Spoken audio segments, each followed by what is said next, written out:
guests love the unprofessionality as well a lot. So when they come in, they love the unprofessionality a lot. So Well, like a very you're saying, local. really? So you're saying that a lot of guests like the more traditional, the B&Bs, not everything is tidy and systematized. Exactly. So This is episode number 87 of the Short-Term Rental Success Stories podcast. Are you an investor that's looking to have your home professionally managed? Go to cohostit.com for more information. Welcome back to Short-Term Rental Success Stories. I'm your host, Julian Sage. This is a show where I talk to hosts about their journeys in starting and growing their short-term rental business. My goal is that you'll be able to walk away with practical information that'll help you become a better host and learn how to scale your business. Like any exceptional host, we all strive for 5-star reviews, so please go on over to iTunes and let us know what you enjoy, as it really helps support the show. If you haven't done so already, go on over to our Facebook group, The Host Nation, to connect with the community. Hey, what is going on, Host Nation? I'm super excited to be back again with you this week. Happy Thanksgiving to everybody during this holiday season. I hope that everybody can take some time to be, thankful for the things that we have been blessed with. I know that this has been a very challenging year for everyone, but, I always try to make it a point of some part of my day, whether that's through meditation or prayer, just saying things that I am grateful for. I am very grateful for the opportunity to be able to host other people. I'm very grateful for this community and what we've been able to build up. I'm grateful to everybody that's been leaving fantastic reviews, helping us get to the top 2 places on iTunes, and all of the amazing comments that I've been seeing in the Host Nation Facebook group, and just all of these different opportunities that have come from being in the short-term rental space. I'm very thankful for all of the guests that have taken their time to share their wisdom and experience on the show, as it has really expanded my mind and expanded so many of the minds of the Host Nation as well. I hear all the time how inspired people are from the guests that come onto the show. So even though this has been a challenging year for many people, there's still a lot to be thankful for. Like today's guests, which I had the honor of speaking with Harold Lubberdink, CEO of Holiday.Rentals, a property management company with 1,700 rentals across Europe, which currently covers France, Italy, Switzerland, Spain, Croatia, Lugano. In this episode, Harold shares his experience of starting his short-term rental management company back in 2006. His grassroots efforts of finding clients who did not even know what a short-term rental was, to scaling his business, building his own PMS, and eventually what led him to using and creating this very unique franchise model to scale his company. If you like my show notes for this episode, go to shorttermsage.com/STR87, or if you like my show notes sent directly to your inbox every week, then go to shorttermsage.com/show notes. With all that being said, on to this week's conversation. Hey, welcome back, Host Nation, to another episode of Short-Term Rental Success Stories. In this episode, I have the special honor of speaking with Harold Lubberdink. Harold, would you please introduce yourself to the Host Nation, let them know who you are and what inspired you to get into short-term rentals? Hi, my name is Harold indeed, Harold Lubberdink. I'm Dutch originally. I lived in Italy and in Switzerland now since 30 years. So actually denaturalized from Holland a long time ago. I've been working in corporate life for the first 20 years of my career. So I've been actually working in Bayer, a German company. Then I worked in a spin-off of Monsanto called Solutia. Monsanto is an American company. So I've been working in America in these corporate companies, having an expat life, living in nice properties from the company normally, with the car from the company and everything. And in 2006, detached from that because I was moving every 3 years. Moving every 3 years was a bit difficult in my personal life. So I actually wanted to settle. I wanted to grow up something myself, my own business, rather than relying on having to move here, having to move there to make my career. And the idea of property management is something that came already a couple of years before, because we have a house on the seaside in Italy. I lived a long time in Milan, but afterwards I lived 3 years in England, 3 years in Belgium, and we had a tough time with that property. Normally, we never enjoyed it really. We refurbished it, yes, completely. Then we started to rent it out. Okay, all that went well, but then it came to property managing it actually on a distance, and that was very, very complicated. So we were very worried on a Saturday when our guests actually would come to our property, and my neighbors would have done something to like put the keys somewhere, clean the house in their way, forget about the welcome baskets or anything. It was a real hassle actually. And I during my corporate time, I was always thinking that is a business I could set up being in a nice local place where properties are, where second home owners are, and actually manage it for them. And they have the money to buy the house, so let them enjoy it when they come, and actually let somebody else enjoy it when they don't come. That's what happened in my head a long time. And actually in 2006, we just threw away the whole corporate life, which is not so easy because you get spoiled by a lot of purchase you get and the salaries and everything, to actually starting from scratch a new business, a new adventure. But then, of course, I knew I was starting for myself, so I was starting it not having to move again in 3 years with completely different people and everything. So that's a change we made, and this business came into mind out of our own trouble, our own misery of having a second home, which again I tell people I would never recommend to buy a second home without having a good property management company, because at the end you end up using it probably 2, 3, 4 weeks a year, and the rest of the time it's sitting there waiting for you, getting angry. And when you come in, everything comes out, and that's not very. You got to clean it for the first week you come, and you got to make sure that the electricity is attached again, and all these things, which happen to happen during the year. And that's how it comes to how it came to the idea to actually property manage a house and make sure the owner enjoys his house, and the owner doesn't pay for it anymore, but makes some money out of it. And that's the thing. So these are our owners. We have the owners. They normally own the house. They use the house 1, 2, 3, 4 weeks a year, or whatever they want to use it. We don't put any limits there, but that's where it starts. Yeah. So 2006, you were having issues with your home. You thought, hey, rather than have it just be a regular long-term rental, you said, I'd like to turn this into a short-term rental. And then you just said, well, this could actually be a business. So let me, pivot from my current job and then go into management. That's right. So I was working in big companies. Actually, I was living in England for a while, living in Belgium for a while. I had this house, and this house was actually creating more trouble than actually fun. So what we did, we said we're gonna rent it out weekly, which went very well. It was no problem. Actually, renting out was easy because you just put it on the right sites and everything, and that worked perfectly. The problem was actually starting to manage it locally, actually, because I was living far away, and the house was actually difficult to manage from a distance. Actually, it actually still is. And I thought to myself, how many people have the same problem? They have a corporate life, they're lawyers, they're living in London, living here and there, and they have properties, actually second, third, fourth, fifth homes. What are they going to do with it? And that how can they rent it out on a distance? Let's say, even if they're able to talk the language, to get people into their houses, how can they actually manage it actually on a local, very local level? And that was my main issue myself, and that's how we got into thinking about doing it ourselves, for ourselves, but also for other people around us actually. And well, I think it's a big issue for people, the management part, let's say. The rental part, even more now, it's even more organized now. It's not so difficult to organize it, to get people in and also treat them well and everything. It's being local actually, which makes it a very special thing, I think. So, and so that's why we started in Lake Como. Actually, Lake Como was just a chance. We started there from scratch. It was quite new, the business in general. Property management was not in the books, not in the vocabulary in Italy at all. So people would sell houses, or they would actually own them. Let's say that's about the thing. Managing a private property was not really part of the normal things to do. It's hard work, as you know. It's a lot of hard work you do for it, but that's actually what we like to do. So we like to take care of properties ourselves locally, and then actually make sure they get rented out, so that the owner who is far away normally can enjoy it when he wants to come. So we never put a limit to the owner to use the house, but when he doesn't use it, then he wants to rent it out, and we rent it out for him. So you said that property management wasn't a common, used in the vocabulary.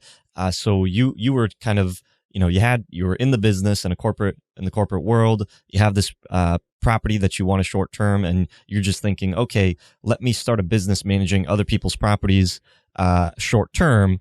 but nobody else really knew or looked at short-term rentals. How did the business, was it just like you had the idea and then you went out there and then everybody wanted you to manage their properties for them, or was there some struggle with, getting people to want to work with you? Well, we started 2006, 2007, which was normal times still. 2008 crisis came. So we managed to get about 30, 40, 50 properties in the first year. It was indeed a new thing. Many people actually were quite desperate for what we did. Mainly foreigners, as I said before. So many people actually who needed it because they're far away. Many Brits actually, they used to have 2, 3, 4, 5 homes. This is like number so many, and they actually don't want to struggle with it. They buy it, yes, or they buy 2 or 3 of them, but they want it to be managed. And that's what we started to do. Yes, it was not so easy to get Italians on board. They didn't know what it was. They found it was more like an offense actually to rent your home. Your neighbors would look at you in a bad way and everything because you would need the money. Well, 2008 came, 2009, and crisis came also quite badly in Europe, which actually was good for us because we gained many homes out of that. So actually, we started to get many properties in from that. Yeah, that's actually pretty interesting. We had another a guest on the show, Steve Milo, who with V Trips, and he said during the last Great Recession that because a lot of people were in this position where they needed to occupy their homes, they were having issues with rentals, that a lot of people did switch over to vacation rentals. And you're saying that you saw the same thing? Exactly the same thing, yeah. And the major villas on Lake Como, they just came actually slowly to us because they found out it's interesting rather than spending 10,000-15,000 euro per year on them and actually having an income on them. And actually, when they use it, they actually have a better time with it too because it's been lived in. It's not been empty there for month and month. And that's what happened. Helped a lot actually. Yeah. Recruiting homes in crisis times actually is a very good thing. So you said that there was a lot of Brits that had multiple properties, some in the Lake Como area. How did you communicate with those people, or onboard those properties? Did you know like who to contact, or did you just send postcards? Like, how did you find out that information to be able to start managing? So the first thing we did was opening an office. I think that's the most important thing. So we opened an office, and that gives you already quite some visibility. It gives you a home. It gives you roots. It gives you a place to be, which is extremely important, I think, in our job. And then, well, anything, little brochures we made flyers to put on cars and around places. We try to do a lot of publicity on all sides. Try to find sponsors as well. People rent boats or maintain boats or anything, or gardeners. You look at them. They know all the owners, and actually they get them to you. So try to find all kinds of people who want to work with you. And that's, of course, important too for you to bring business to them as well at the end. If you bring them business, you bring your owners. And that's how it started. I have to say, after 2 years, we stopped completely doing any publicity because they came to us automatically. And of course, the best owners are the ones who come to you automatically rather than you having to look for them. And that comes actually mainly because you do a good job and people start to know you. We had maybe an interesting thing. We had an owner's lunch actually every Friday in a little farm. Owners would pay themselves, but it was just be a come together for all the owners in the area. And of course, it also attracts a little community, not an online community, but like a very local community of owners who actually would be just about that week in the area. That not Friday, the owner's lunch, and sometimes I was sitting there alone, and sometimes I was sitting 40, 50, 60 people there. Enjoying themselves and also meeting other owners, which is also interesting for them because otherwise they meet tourists who actually become ones and they're not very interesting for them. They actually like to meet other owners too and chat about the area, know each other, and that's what we did as well as a little stunt. We still continue to do that actually. So that's interesting as a add-on maybe. For the rest, we'll go anywhere, just 360 degrees. Try to find owners. That's the thing.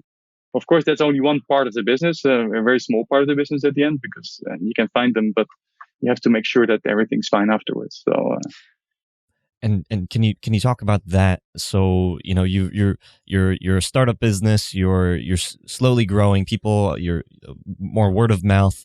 You're doing these pretty creative things like getting meetups for local owners. You said you're doing some partnerships with the yard maintenance people. So all really creative ways to be able to try to grow your network. But then as you're taking on more properties, at which point did it start to become a challenge for you to be able to manage the operations? About 30, 40 properties, maybe 50 properties, you start to need a real good system, operating system behind it. And you start to need also to build up a little team because otherwise it's you're very lonely and everything's on your own back actually. So you have to, to try to create a team. So actually get more property on board. Otherwise you can't even pay for them. And you have to have a very good system actually to work for you. We created that system ourselves. So we created an operating system ourselves from scratch. 2007, we started the program. Still heavily programming every day on our operating system. Not depending on any other person, any other company at the moment. It's just everything built in our own system. But that's extremely important because without that, it'd be impossible to work now. Because if you have 40 properties now at the moment, definitely in Europe, there's so many legislations now. There's so many rules. In Italy, you have to imagine you have to have tourist tax. Every village is different. So you have to cash in the tourist tax and pay out the tourist tax. It seems a small problem, but if you have 2, 3, 4, 500 properties in one location, it's actually quite a lot of work actually. And then you have to register the guests, all of them, to the police actually when they arrive the next day. So within 10 o'clock in the morning, all the information has to be at the police. So you also have to automate that, or you go completely crazy and you can't do that, or you just don't do it and you risk that you and your owner get a fine. Then there's a tourist office who actually asks you questions, and they're quite difficult questions. How many people, how many days, and everything. Which, if you have the answers, it's not so difficult. But if you don't have the answers, it's hard work to actually find out how many people from which country and everything came to your place. So that's for statistics, but also very important. And fourth of all, we have to pay our taxes, the taxes of the owner. We have to pay it ourselves. So we have to pay the 21% tax that the owner pays. We are actually obliged to pay that ourselves. Now, all these things are not rocket science and no big problem. But if you don't have automation for that, they really make it very difficult to work. You need a lot of people as well for that. Yeah. So in 2007, as you're taking on properties, I mean, all of these different things, I mean, that's a lot of, some people complain when they just have to report their guests and just say like, hey, these are the people that are staying in the property. But I mean, it sounds like for you had a lot of different obstacles. Were you thinking that there was going to be this many, obstacles that you would have to comply with when you first started, or was that something that you discovered as you started to grow? Well, luckily we discovered them, and actually we not only discovered them, they were created after we started. Because when we started, there was no legislation about our business at all. It was all very easy because it was all new. So it was a small thing anyway. The communes, the tax office, and everything wouldn't really look at it. So that was quite easy. And these things started to build up over the last 10, 15 years. That really started to look at things, and it became a business. It became important. You got hotels complaining about it, of course, as well, because they lose business or not, but at least they feel like, okay, you're getting filled with our guests. So they start to look at you in a certain way as well. You have to organize things in that way. If you're a small company in the beginning, or you're just managing your own house, you might have some black working cleaners and those things. All these things don't really work anymore. It's all finished, let's say. And we luckily never did that. We always been trying to really be very official and do things in the right way, not take any risk. But that's been more and more complicated now, which actually helped us, because the more complicated things are, the more we automate things, the more we're strong actually. And the more difficult also it is actually to start our business now in Italy. And in Switzerland and in France, it's very difficult to start a business now because you have too many regulations to work with, let's say, to work around. And that's an important entrance barrier now, we find. So with, you said at around 50 properties, 30 to 50 properties is when you needed to start really systematizing. Did you quit your job at that point and you were full-time into the business? I did my full time completely in the business. Yeah, that's for sure. We added on to that a lot of other businesses. So as you know, property management comes together with rentals. Fine, we spoke about that. Then it comes together with entertainment. So there's a lot of boat rentals going on, excursions, chef in the house, and all these things. We reorganized that. Well, opened a different company for that, and made a concierge service for that. Very local. We offered many services, all locally coming out of our, let's say, network, let's say. And then we started also the sales of property. Sales comes together. Many owners wants to buy another one, or they want to sell their property, or guests. The end, 400 families coming every week.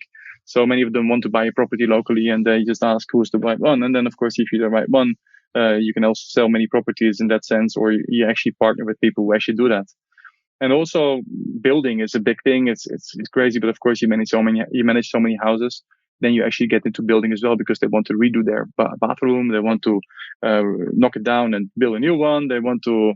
So building also becomes a big part of actually of our business. Let's say. So what we do now at the moment, we don't do anything of this. We just have partners doing the building for us. We have partners doing the sales. So if we have somebody wants to buy a house, we'll just tell them where to go to buy the house, in our opinion, which is the best one, which is the most serious people, and so on. And the same for entertainment. Actually, we try not to do it ourselves, although in some places we do it ourselves. So in Chamonix, for example, in the mountain, we do it ourselves. We created a big automation in that. Also, that people, what they want to ski lesson, or they want a ski pass, or they actually get diverted to the right places. Definitely want to talk about the different types of businesses, but at which point did you start adding on those additional services? Was it around that 30 to 50 mark that you said that there's a lot of possibility for other types of businesses to sprout from, being a short-term rental manager? I would say from 80 properties, approximately 80, 90 properties, we started to add on these businesses. Yeah, we added on these three things heavily. 3 different companies as well. We opened for it to do it, and we added it. Then 80 properties, I think, is a good moment. You start to see more possibilities. And you said it around the 30 to 50. You started developing your own property management software. Why not use the tools that were available at the time, if any? Well, by the time there was not much available. There was a lot available for hotels, not for our business. And we didn't find anything which was actually suitable for us. So by chance, we ran into a programmer who actually then, he's a partner in the company, a very good guy who's been developing it since. So it's quite amazing events. Actually, I didn't even much know what a programmer was before and what he did, but actually he's been programming our system in an incredibly good way. Yeah. I mean, that's you've built up so many businesses. Is your property management software just only internal, or is that something that you've also offered to other managers to be able to utilize? Right. We kept it for ourselves. Yeah, we kept it for ourselves. We want to grow it a lot, but we actually want to grow it internally to ourselves. So what we do now, we actually opened 12 more offices ourselves now. So our own offices for property management only. So. And we also partner up with many people who are actually opening up their own office, and we give them our software. But not only software, that will be interesting. But the most interesting thing we give as well is the software, but also we give the bookings ourselves. So we actually have the booking team ourselves. We have a payment. All the payments actually run by our system, and so automated as well. What we can automate.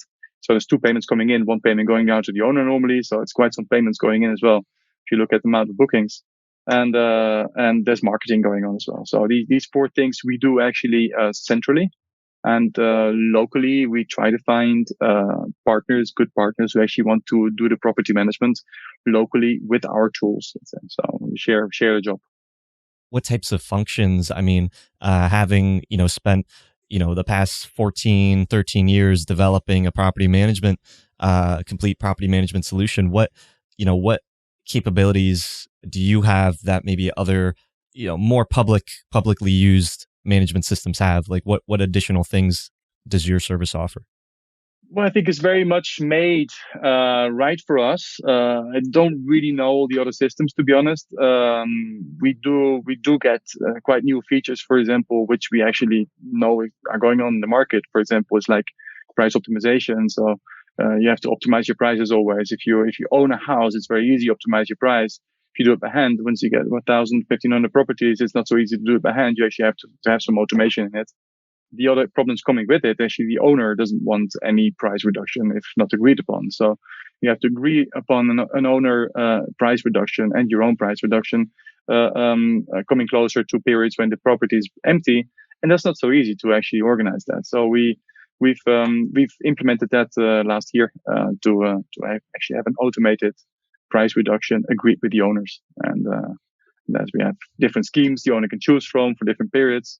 The owners can choose a lot. They can choose Saturday if they still want that. There's very few of them. They can choose a minimum amount of days. They can choose the price discounts. Actually, they can choose their own prices as well. So all these things actually the owner can actually discuss with us and choose. Yeah, so that's one of the things we've been doing lately, but that comes in also from other areas. And strange enough, when we look at things now, as we invented it for ourselves, we did it for ourselves. We do come across actually that many people say the same things, and no, it's not rocket science what we're doing either. It's quite basic, a basic job what we do. In fact, is the only thing which makes it special because it's 360 degrees, taking care of everything. That's a real special thing. For the rest.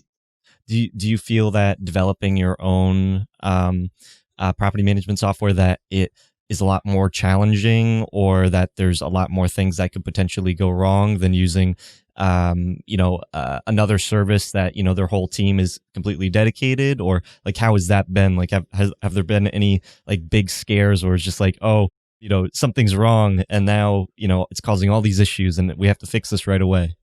Right.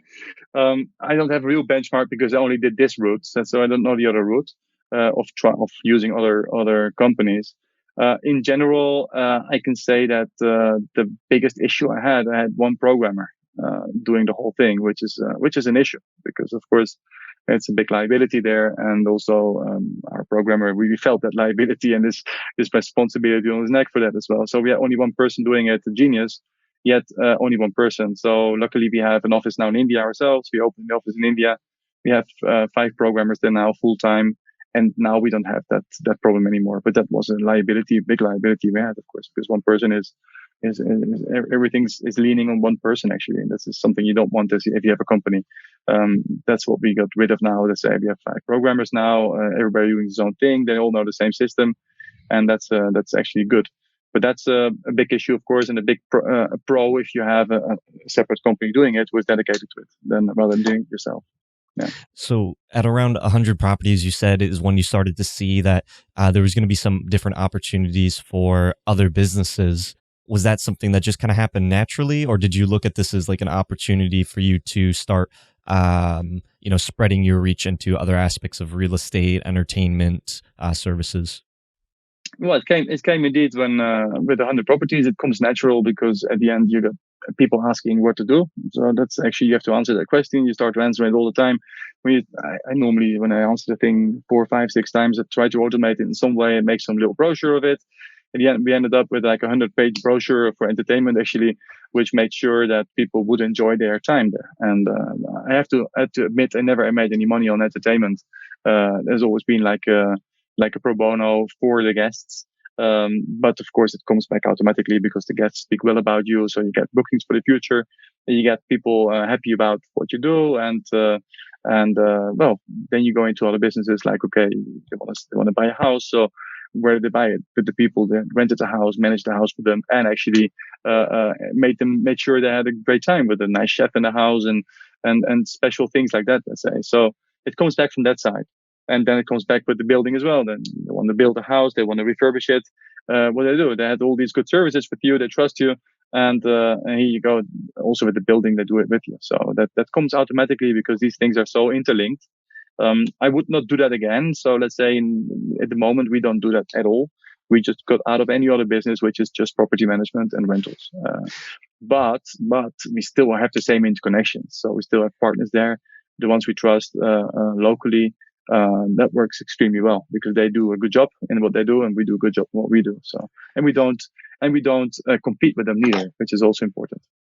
So when people started reaching out to you saying like, "Hey, you're managing my property, can you fix up the bathroom?" You thought, you being the entrepreneur, like, okay, well, I can just figure out and do this myself. Like I can hire someone, they can go do it, and then I can receive, that compensation. But why? What was the business like when you started incorporating these other things? And at which point did you say, we need to stop doing this and we need to just focus on management? Right. So what we did is actually we opened a special company for refurbishment. We opened a special company for the sales as well. And these special companies were not actually myself. I had two people doing the job. Unfortunately, both for entertainment and for building, for example, locally, and also for sales, we did not have the professionality and the languages on the building side. Let's say, for example, so if somebody would like to build his house, he wouldn't have any possibility to speak the language, but Italian.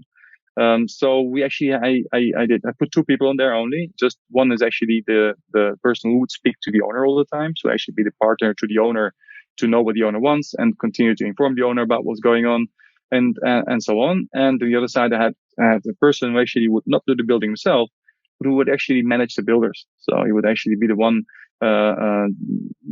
managing the builders and take on the contract itself, compete with the guest and with the owner, but actually manage the builders. So we had back-to-back two people doing that job actually.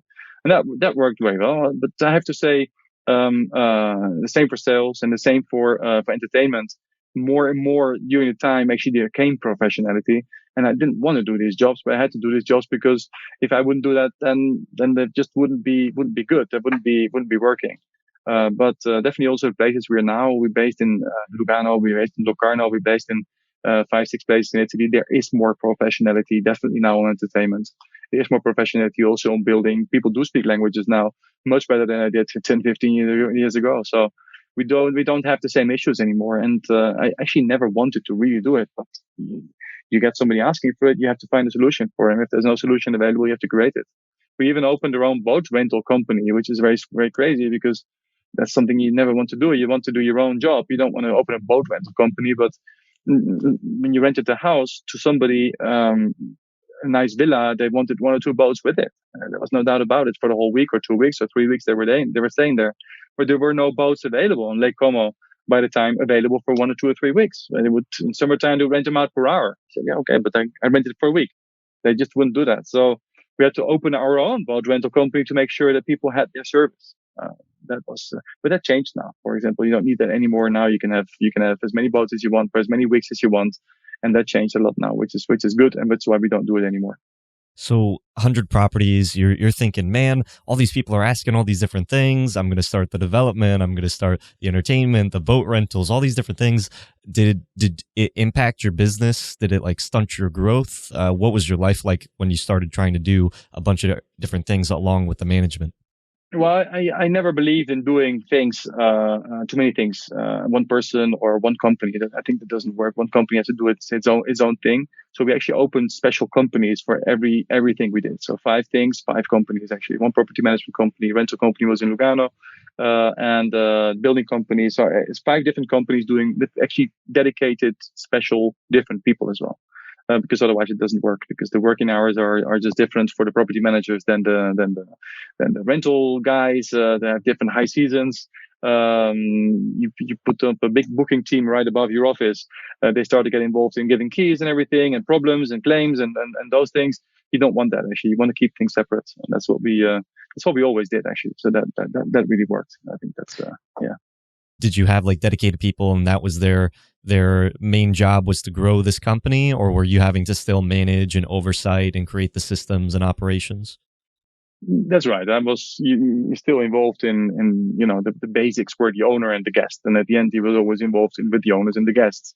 For a while I was also a bit more involved in the building. For a while I was a bit more involved in the sales, just to understand it. For a while I was a bit more involved in the bookings as well. And a lot involved in the system. So yes, I was an all-rounder in the thing, yet having specialized people in every company. So that's yeah.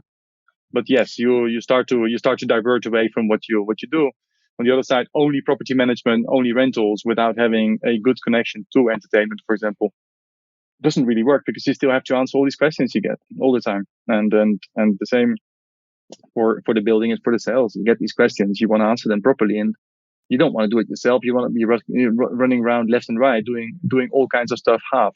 But it's still important to answer these questions. So you eventually let those separate companies kind of finish out, so that way you could just focus on the property management. But you found strategic partners that you had some type of business with. That's right, exactly. So we started to concentrate more on opening, on consolidating our bases. So actually, we opened an office in India, as I said before. We have 22 people working there actually, and that actually is the back office we have. There's no contact with the owners, no contact with the guests, but they have the back office for programming, payments, and for data entry. Actually, there's a lot of manuality still in our business. There's a lot of manuality, so they do that. Then we have consolidated in Lugano, as I said before, the marketing, payments, booking, and the system. So that's what we all do in Lugano. And then we concentrate on opening new offices, doing the property management, just that. And locally, then, for example, Chamonix, we have a place. Chamonix is right at the foot of Mont Blanc. It's an important ski resort and summer mountain resort in France, where we have 2 offices now. And we have about 300 properties there in Chamonix, and we don't do any sales, we don't do any building, we do entertainment automatically actually, but we have found good partners for these things. Let's say there, that's the real new thing to do, in my opinion, is find good partners. So at that 100 property mark, at which point did you really start to see some next level growth in your company? Okay. Yeah, well, after 100 properties, actually, it started to go really fast because we got to 400 properties quite fast, actually, over the time.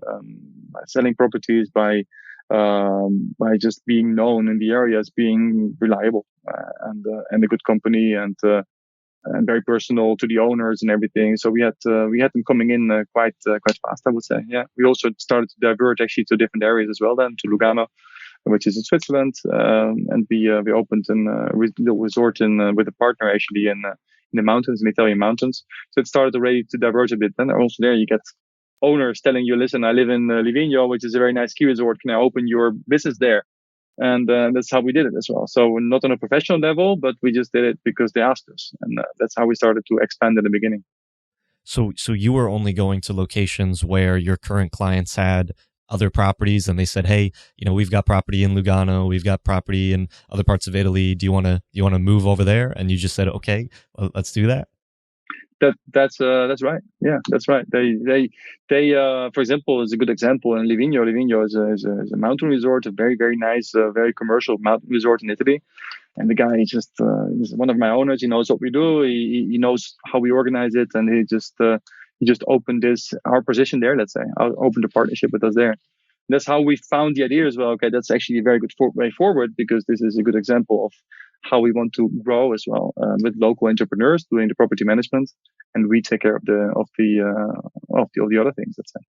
So at that point where a local entrepreneur said that they want to be able to open up a property management company, at this point you said, hey, let's just focus more on the back end systems and, handle the revenue management, handle the bookings, the reservations, the entertainment, and all these other aspects, and let the entrepreneur focus on managing the day-to-day property. That's right. So unluckily, we wanted to do that in the beginning, but we didn't really manage to find many entrepreneurs. So the one example, Livigno, went perfectly. We had one more in Maggiore starting, Lake Maggiore in Italy starting very good. But then we didn't find a big traction for it, actually.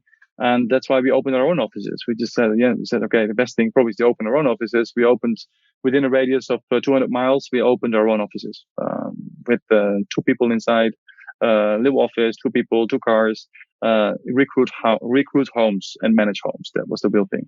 And that's what we did. So from there now, having our own property management companies, we now really know what we want. So we now really know to tell people as well, if you're an entrepreneur, you want to start, this is exactly how we do it. And that's actually what works now, and actually why we find many many partners now, actually, because now we are somebody and we actually do it in the different areas as well. And we know what to copy. We know how to do it. So you basically built like a franchise model where you would support a local entrepreneur, a local person that wants to be a property manager, and you would just help support them through all the operations and the back end stuff, and give them the systems for them to be able to go out and find new properties themselves. That's what we do now. We call it indeed a franchise as well, because the word franchise is in the wrong place in our way, because we actually do a cooperation, actually a plain cooperation with the property manager. We don't ask for any royalties or anything, but it is a franchise because we actually want them to work exactly the way we do. So the way we work, we want them to work because we know that it works. So and any other way, like for example, not having an office or doing other things like sales and those things, getting messed up in other businesses, is not going to work at the end. We didn't see that working. So we want them to work our way, and we can do that now because we now have the copy paste already done 12, 13 times ourselves, and we know exactly how we want them. And at the end, coming back to the franchise, it's a bit like McDonald's. You go to McDonald's, which actually is owned by McDonald's, or one which is actually franchised. You don't want to know the difference. You don't, as a guest, you actually want to, or as a customer, you don't want to see the difference. And actually, that's how we want to do as well. So all the offices have to look similar approach, similar system, similar way of working. If we have an owner in two places, they should feel one company. If we have a guest going to two places, they should feel one company, which actually works. So we opened quite some franchises. Now again, crisis comes in, lockdown comes in. We've been really focusing on opening many franchises this year, actually. So it's been a good year for us. Hey, this is Julian, and I wanted to be able to give you our newest book, Airbnb Secrets Revealed: How to Build a Fortune on Airbnb Without Owning Property. In this book, we talk about the concepts of rental arbitrage investing, as well as co-hosting, and how you can build a business leveraging other people's properties. This book is perfect for the new short-term rental investor, and it's something that I wish that I had when I first started, as it would have saved me a lot of trouble and helped me to understand how to be able to leverage the power of short-term rental investing in your own real estate portfolio. If you'd like to get our newest book completely for free, go to shorttermsage.com/free book. Now, back to the show. At which point, because I mean, you were doing everything yourself. You had, and you still operate and grow your own management companies, but from what it sounds like, you've really separated a lot of the different distinct parts of property management, from like booking and sales, marketing, revenue management, invoicing, all the finance, and then the actual management of the companies. So you basically built almost like three separate entities or three separate parts of the business, and have a team that is dedicated to all of them, and they somehow all work, together succinctly. Exactly. So we go back to 2007. I was like, remember, I just had somebody calling up for a booking. There was somebody who wants to pay, and the other one was actually wanted a little baby bed. So you actually you actually do everything yourself. That's it's good for a while and good to learn things. But indeed, now we have a different team for every aspect of the business. And the aspects of the business are actually, if you want, six. So we have the bookings, we have the payments, we have the marketing and the system, and then we have locally in the local property management offices, we have taken, recruit homes, of course, get new homes in and keep your homes you have, and make sure the owner is happy when the owner comes in, and make sure the guest is happy when the guest comes in. Those two things.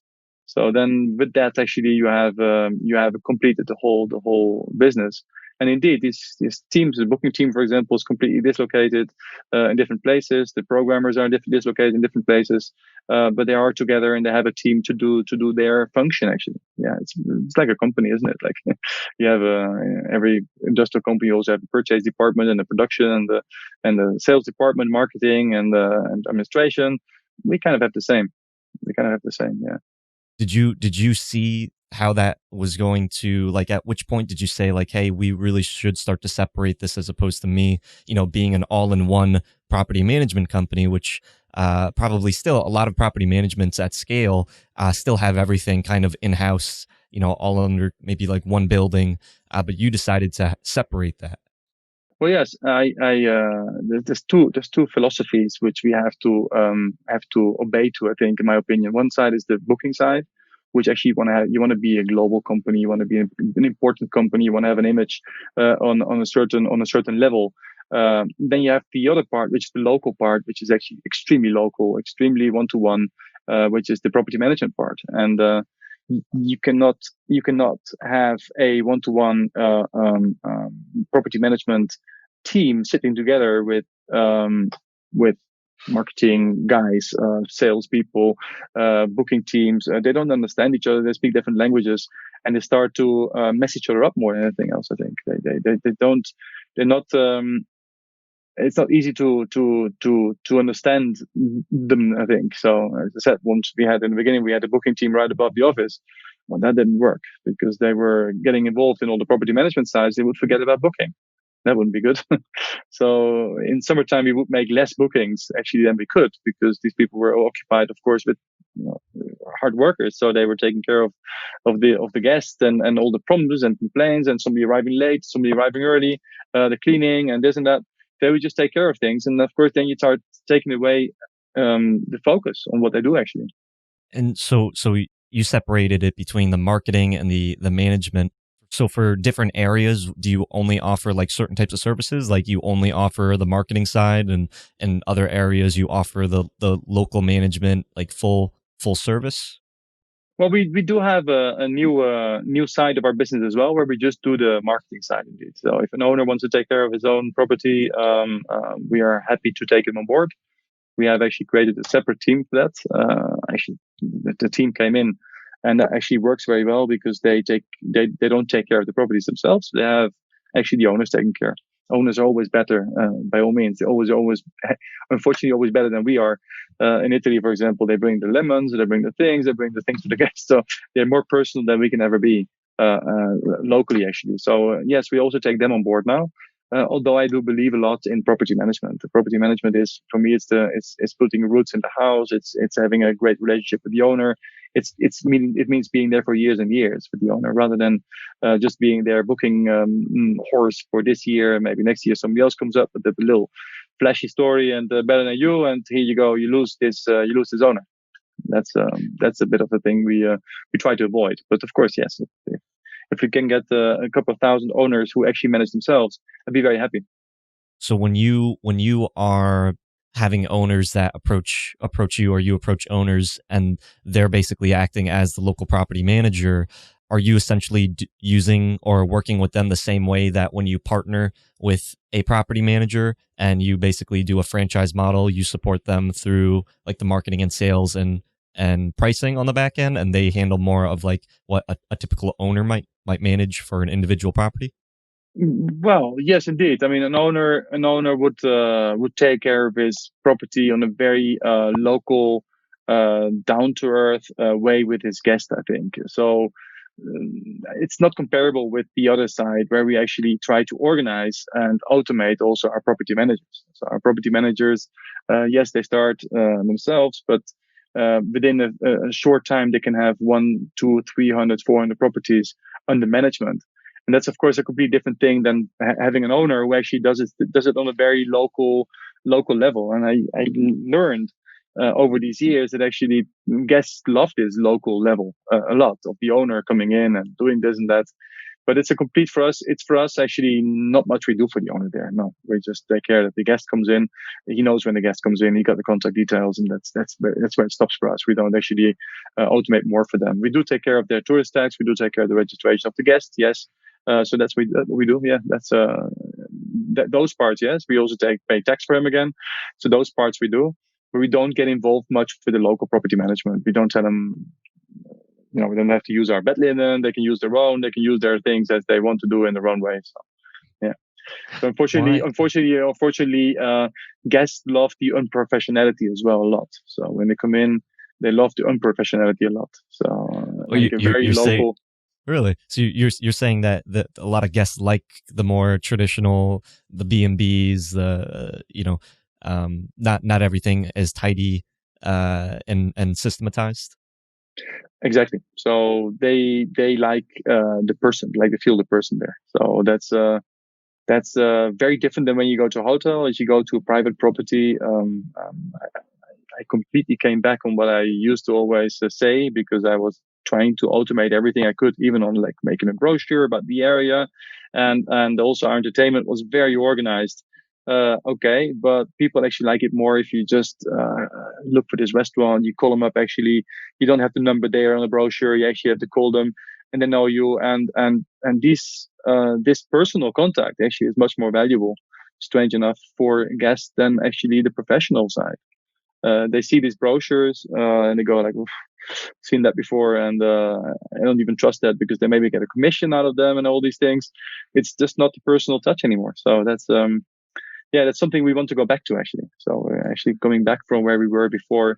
Professionalizing the local touch is actually has to be unprofessionalized.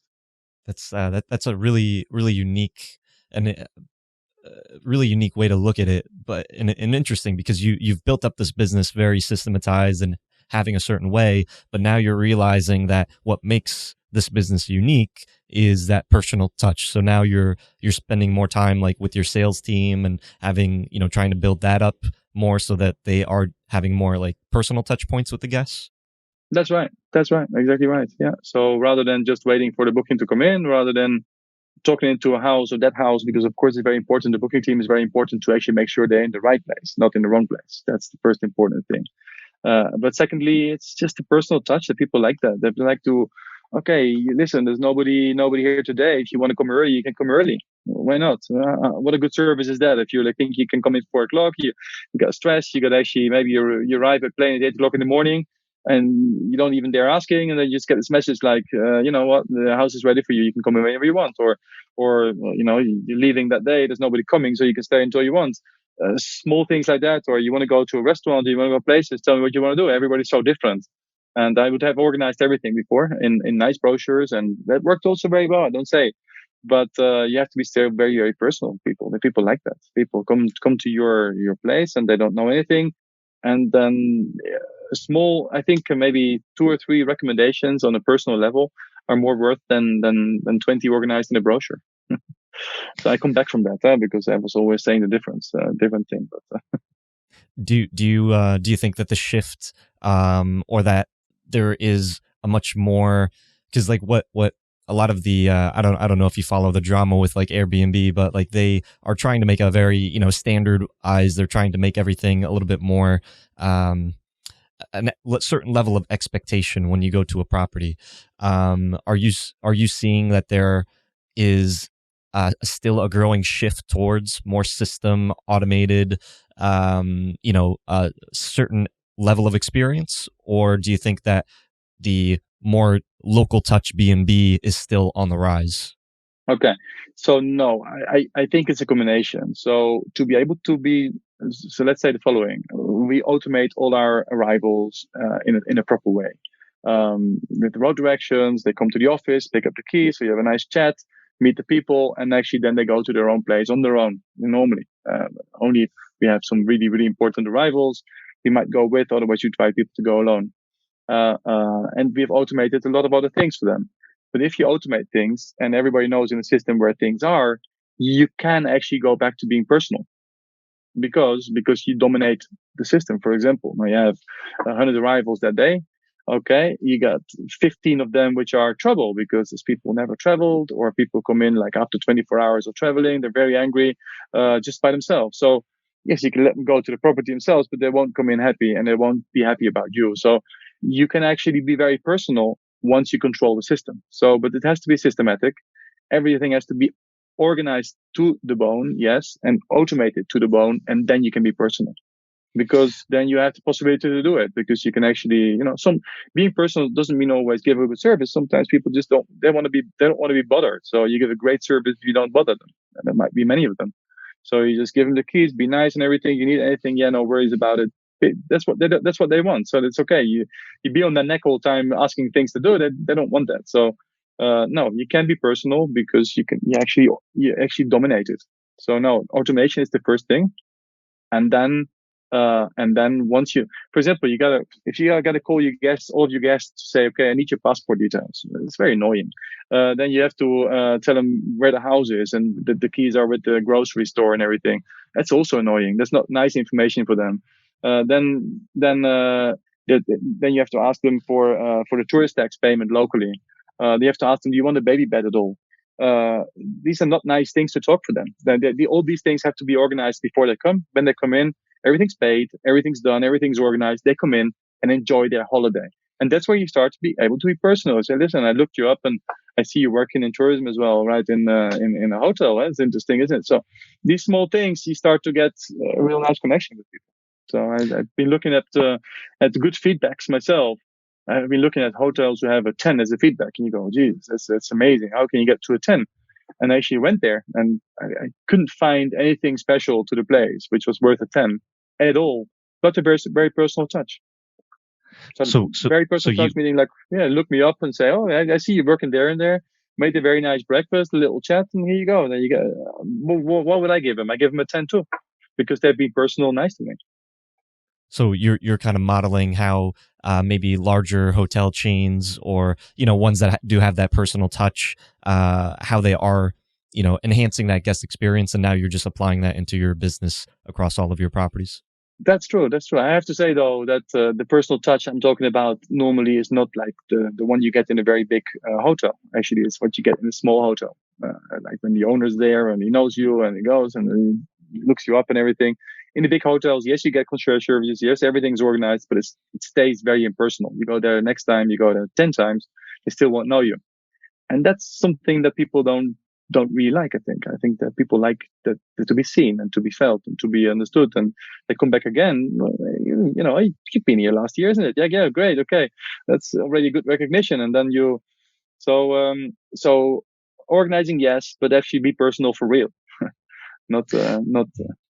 So that's something that you've probably built into your property management system is like a CRM. So which are your repeating guests and which types of properties they like to stay and you communicate with them. We do have that. Yeah, we do have that. We're not as good as we could. We could be even better in that in data, let's say, in general. But we do have a lot of that. We do.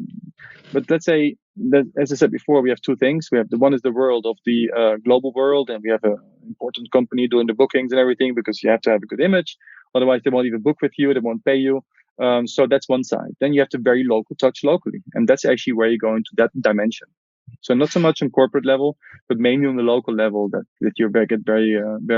So if I look at the best votes we have on Booking.com, for example, is mainly for those property managers in our team who actually do that nicely. They have it natural in them. They're just apping their guests. Hey, you see you coming. What time you coming in? And this and that. You could come earlier and all these things, and they get the best votes.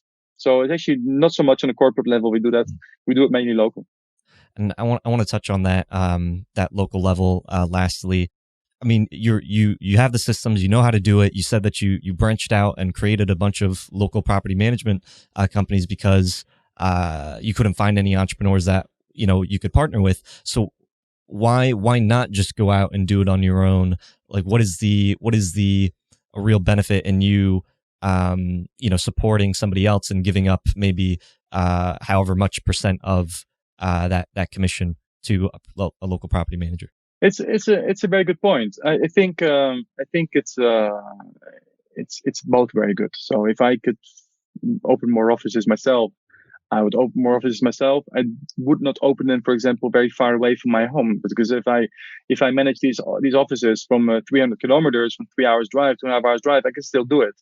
But you get people going sick, you get people leaving, you get people don't like each other in the office, you get all these things which are not so difficult to manage when you're close by, but when you get far away, those localities are not very easy to actually manage. So if you have a good entrepreneur doing those things on a proper level, locally, it's also good. So both are very good, I think. But a good entrepreneur is actually might even be better because you don't have these local issues. The only thing is you have to fine tune and tune together that we when we start an area, we want to become big in that area. So we don't want to stay small. And if we look at Chamonix, for example, we started 3 years ago. We have 300 properties now. We are 3.5 times bigger than the second player in the valley, which is actually very nice. And that's how you want to do it. So Chamonix is a good example of a place. If I would have done a good desk research, I wouldn't have opened there. We've got like 20, 30 property managers locally there. It's a place dominated by English people normally. So French and English, but the English are actually brought in the property management as a concept. They do it, but yes, we have so many competitors, but they all have 20, 30, 40 homes and can't cope with it because they don't have the backbone, let's say, to do the whole thing, the 360 degrees. So that's actually a good example of what we find everywhere we open is like small little companies having 20, 30 homes, having a real hard time because of all the legislations, all the problems, and all the automation that's needed now. Because you get your owner want to change his own data. He wants to change his date of traveling. He wants to book it. He wants to know how much he gets. There's so many things already with the owner. You need to know if you don't have an automation for that, it's the same. So coming back to what you said before, automation also with the owners. If you have everything automated with the owner, like he can book himself, he can change his own data, he can click on pay me now when he wants to be paid. He can actually see his financial overview for the whole year. You don't have any questions with him because he sees everything. And if you have questions, you have very dedicated, very personal questions, and you see the same thing he sees. So there's a mistake, there's a problem, or you don't understand. It's got to be this way, or we don't understand. And there's a good communication. You can be very personal because everything's automated and everything's there. If he calls me, I said, how much did you get this year? So you got to look it up. And then you want to be paid. I want to change my data. You are personal because you're personal, but you're unorganized personal. It's not nice to speak about at that moment. So be organized and yeah. Mm-hmm. Do you think that it's maybe too challenging for small property management companies that don't have, because you've got the system where, it pays the taxes, it does everything for the owners, it does things for the guests. It's got all these different things for a new property manager that's maybe in Europe and, in Italy in different aspects, trying to manage properties and, with different regions and different codes. Is that even something that is really possible? Or do you think that it's just way too much work at this point and it's better to work with, a company like yourself that's already got all of that set up? Well, of course I'd say that. Yes, of course it's much better. Of course you'd say that. But I do see around myself, let's say, so let's be objective, that having 20, 30 properties, it drives you crazy. It drives you crazy because you don't have any automation in it, and everybody thinks you make a lot of money because the owners go like, yeah, Jesus, you take 30% commission or 35 or whatever, and it's like you become very rich of it. No, because you have 30 homes, and at the end the year is long. You don't make much money with it. Actually, it's a lot of hard work, and at the end of the year you don't sum up a lot. I think that's my experience. And as you're not automated, you cannot even be on all the websites. You cannot be on 30 websites with your properties because you don't have the time to update everything. So that creates also less bookings. We took over 120 properties actually of other property managers actually in total. And I tell you, 3 years ago, they would not do the cleaning for the houses. They would expect the guest to do it for the next guest. 3 years ago, yeah, and they would do only Saturday. They wouldn't be on any booking or Airbnb. They wouldn't be anywhere, and they would book very little. So when we took them over, they didn't make much money with it. The owners were not happy with them. They're extremely happy now because now they're selling homes. They did it actually because they wanted to sell homes, and now they're better in selling homes, and they get us to do the job. Because if you partner with a local property manager, they're doing a lot of the work. They're, going to the homes, they're taking care of the guests, they're finding new clients, and you're in the back end, providing, the back end support and the services. Where do you see, for people that are maybe at your scale and your level, where do you see the real business? Are you seeing that the more sustainable, more long-term and more profitable business is on the back-end support, or is it with the full service property management, like you setting up another local property management company and doing everything in-house? Well, I think the combination of both is what's winning. Yes, I think the combination of both. I think only doing one side is interesting. Let's say only doing as you said before, the owner does everything. We do one side only. It's good, it's interesting, but it's more short term. You're not as strong with the owners. The combination of it, as you said, like the property management on one side, very local with the owners, And the other side, the global thing, I think it goes together. It doesn't go separate. Many big companies try to do it separate, so they actually try to only do the bookings, and what we do, let's say in Lugano, or they only do that, and then the rest they don't really care about. It's okay. It's just that it's more easy to take this owner away. And I when we started even like Como, there were some companies doing that. I think within 2 years we had them all. We had all these properties. Why? Because we were there locally with the owners' lunch. We had the discussion with them. We had everything locally with them, and that's what made us win a lot. So we did the property management for them as well, which is 365 days. It's just closing a little water tap in the wintertime can make a big difference for them. It can mean, they might be far away. They don't even know it's very cold that year, and here you go. Their whole radiators burst, for example. So yes, being locally there, it's a big difference, and the combination of both, I think, is very good. Doing only one is okay, but it's just limiting, in my opinion. Yeah. Which is why you see that a franchise model where you still have that local touch, but you are able to focus more on the support and partnering with them. I'm just trying to see where the advantages in maybe losing out on as much profit by partnering with someone when you are capable of doing it yourself. Right. So you mean for us? So why would we do it like that? Right. So why would we partner with somebody? Well, as I said before, it's a choice. It's pro and cons as everything. So it's pro and cons. The pros, of course, you have is you have less local trouble. That's it. So the trouble is actually passed on to an entrepreneur.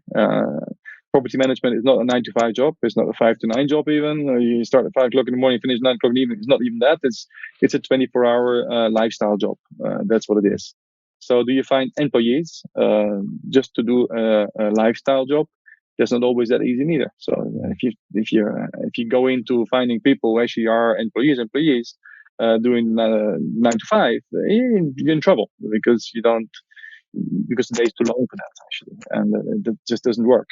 So you have to have flexible employees who are actually dedicated to what they do, and they normally come from the tourism industry. They understand seasons, they understand hard work, they understand that it never finishes, and they understand they have a lot of freedom as well with it. So that's what you get. Entrepreneur is easier because even if he doesn't have the mentality, he will still do it. He'll still make it happen. That's because it's his own business. So he has to learn the hard way or the soft way that actually this is a 24-hour business. Of course, if you organize it well, it's a normal business. If you don't organize it well, it can be a tough business as well. I had some people coming in saying like, I'm amazing, I'm the best property manager. I wake up like every night 4 or 5 times for my guests. Well, I don't think you do a great job then, because your guests are also waking up, which is also not good. And you should try to avoid that by organizing it properly. Yeah, I think that was a really, really brilliant explanation, and I think you hit the nail on the head there. Just couple last minute wrap up questions. What would you do differently if you had to start from scratch? Well, unfortunately, you have to do everything to actually get to where you are. So you can't skip anything, I think. So as I said before, we tried to find partners before. We didn't really manage. That's why we opened our own offices. Now we are actually successful in finding partners just because we have done the experience. Before we left the experience of opening new branches and make the copy-paste model as it should be. So then you can't skip everything. You can't skip anything. So you have to actually do everything yourself. So, and as I said, we had some tough times as well with having one programmer only. That you feel vulnerable. Those things. I've been living now for 12 years. We had without CFO, so we don't have any good financial picture as you would have if you had a CFO. But when you start up, you cannot have a CFO and 10 programmers and all these things. You have to live at what you have, and then you start to work into the right direction. So last year we got a CFO in. And the world changed for us actually in terms of financials, because before we were just more like guessing and it was like more like gut feeling than anything else. But is that a criticism to ourselves? No, because you cannot have everything, because then you wouldn't even have the money to pay for.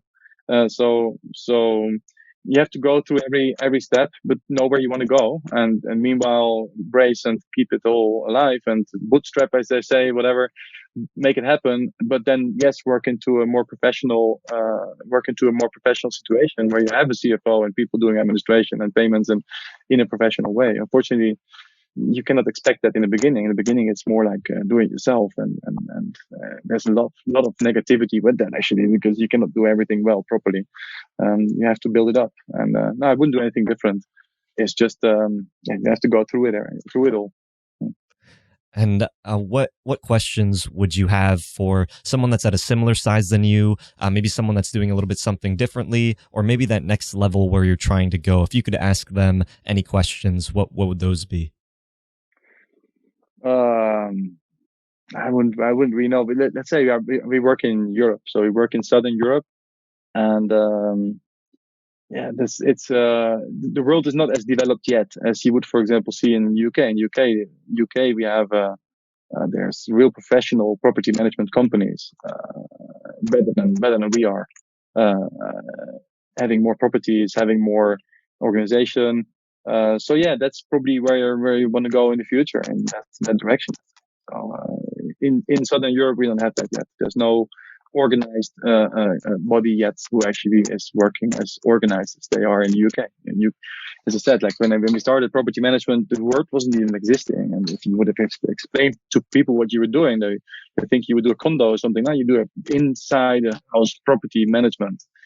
That word didn't even exist, and it starts to exist now. And it probably will take 5, 6, 7 years more, 8 years more before you see some bigger structures actually doing that properly. And yes, on the rental side, all that is organized extremely well now. It's like humongous. It's the big four, as you want. As in every business, people eat each other up, and there's the big four, or maybe the big five, or these people are very organized. These companies are very organized, and they've done a lot of consolidation in the property management. Nothing's done yet. It's been all to be done. I guess in the UK, in the US, you have better situations and more organized situations. I don't know. Although I've seen situations in the US as well, like I've been to Park City in the US where there was not one structure actually operating the way we do. So maybe there's also a lot of space there to professionalize. So you see yourself moving in towards the UK or the US? Maybe that is the next move, or do you see yourself growing more within the Italy, South Europe area? Well, I would do the US, for example, happily. I wouldn't do the UK for now. I think there's a lot of good competition there. We wouldn't have lost anything there for now. The rest of Europe is interesting, and US is also very interesting. Yes, it's definitely a place. I think we wouldn't have to invent anything to actually work our way. And if I look at Park City, if you'd have 3, 4, 5, 6, 700 condos there, you'd be very good. You'd be very good off. You know, I mean, that's the thing. That's the thing.